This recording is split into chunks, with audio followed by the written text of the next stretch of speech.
was infuriating to really come to understand the scope of money we were literally taking out of Montanans' pockets and handing it to Hamas, Hezbollah, Iran, and the Taliban. So I led that bill in the Senate. It came out of the House, and I've championed it in the Senate. It was very important for me to make sure I was the one to push that bill forward because it's just something we cannot keep sending Montanans' tax dollars to terrorist organizations, especially when we're $36 trillion in debt and climbing. Our greatest enemy, no matter how this town hall sounds to me, is not actually Donald Trump or Elon Musk. It's cynicism. It's the idea that they try to implant in us that we actually can't do things together. Because if they get rid of that, then they can take over everything themselves. Ironically, his death taught me a lot about how to live life. And I decided when that happened, I was going to make a difference in a strong way. I had a constituents who lost their children to childhood cancer. Now, I'm kind of a national security foreign policy guy, but I was very moved by their stories. And I founded the Childhood Cancer Caucus over 15 years ago. And since that time, we've passed major legislation to help these children that at that time were not getting very much attention. As everyone here knows, whether they want to acknowledge it or not, the chaos that President Biden allowed to rage at our southern border left a gaping hole in our national security. That's a hole that President Trump and Republicans are determined to close. And since day one of his administration, President Trump has been fulfilling his campaign promise to crack down on illegal immigration and secure our border. That is a fact. That is truth. And whether the president wants to deal in facts or not, it is our obligation, and hopefully Republicans feel the same way, to deal in facts, to deal in truth. The truth is that Ukraine has done an incredible job pushing back against this Russian invasion. We want to end the conflict. Imagine a resolution as simple as saying that Putin is the aggressor and he ought to return the land that he has stolen from the people of Ukraine.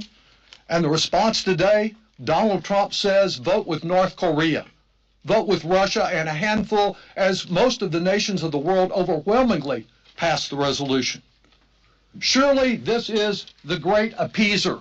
Not since 1938, when Chamberlain paved the way for Hitler to take Czechoslovakia, has such appeasement occurred. Russia invaded Ukraine twice, first in 2014 and then again on February 24th, 2022. And on that date, February 24th, 2022, Putin's tanks and troops rolled into Ukraine. And on that day, Russian aircraft began bombing targets all over Ukraine. Russia started the war, period, end of discussion. Trump is lying. And Musk said there could be so much in Doge savings that 20% of it could be sent back to Americans in the form of checks. The checks could be upwards of $5,000. Do you think this is a good idea? I think it's a great idea, and it shows the American people what they've been missing, and the fact that we can economize, we can give the American people. This is their money, by the way, and they deserve a dividend for rooting out all of this waste, fraud, and abuse, and reward the American people for all of this. Look, the spending spree that's happened in Washington is what's created the inflation crisis, that created the cost of living crisis in this country. The American people deserve a little bit of that money back in their own pocket so that they can afford the cost of living. All right, I've saved this because I knew this probably would come in a question. I want you to hear it clearly. Press in the room, take this down. I know this has been a hard thing for some, because you're actually telling whoppers and other stories. There is no, hear me clearly, cuts to benefits and health care for the veteran, period. It's not happening. Sure, this is the Bolstering American Democracy and Demanding Oversight in Government Ethics bill, and it's meant to address the abuses of power, the illegalities, the blatant attacks on our Constitution that Elon Musk and Doge are engaged in right now. And this is really an incredible time. I refer to it as a renaissance. This is a time for us to have a new beginning and to really right-size our government, to be able to move forward on a policy that is in the best interest of the American citizen. And for what purpose? It's to be able to fund tax cuts to the richest, wealthiest, well-connected Americans in our nation. And I think that that's something that really needs to come front and center. You know, what the House is proposing is upwards of $880 billion in cuts to health care, including Medicaid. But most importantly, it will extend the tax cuts that were so very successful during the first Trump administration. Right here, too.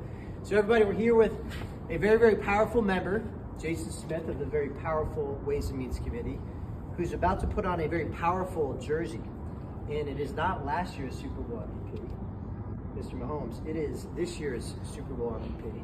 The one and only Jalen Hurts. By the way, there's another shirt that says Love, Hurts. I was going to have you do that, but I thought this would be better. Jason hails from Kansas City Chiefs territory. He and I had a friendly bet. And like the good sport that he is, he's paying up. I had a football coach that changed my life. I was a mediocre football player, sat on the bench, and this coach picked me out and essentially made me co-captain. He saw something in me that I didn't see in myself. The Republicans are proposing a budget that's coming up probably this week in the House. They are planning to cut billions of dollars out of Medicaid. Medicaid provides assistance to people in nursing homes, people with disabilities, children, pregnant women. More than 70 million Americans benefit from Medicaid support. And when you start slicing billions, for every 100 billion, that's 3.7 million people who no longer get the assistance that they need. That's major. And it's all intended to provide tax cuts to billionaires like Elon Musk and others. From rural school districts, small businesses, and hospitals, the leaders of these institutions are the backbone of Central Missouri communities. I couldn't be prouder to represent them and their communities as I work for them every day in Washington, D.C. I'll see you later this week with my pen and my prescription pad. I'm Dr. Bob, and that's my prescription. Title I schools in Kansas and Missouri receive hundreds of millions of dollars in federal aid to give out free or reduced lunches. Some Kansas City public service agencies couldn't access their federal fund portals until noon today, meaning services to those needing them were suspended. Funds couldn't be withdrawn. Representative Sharice Davids calls the freeze irresponsible.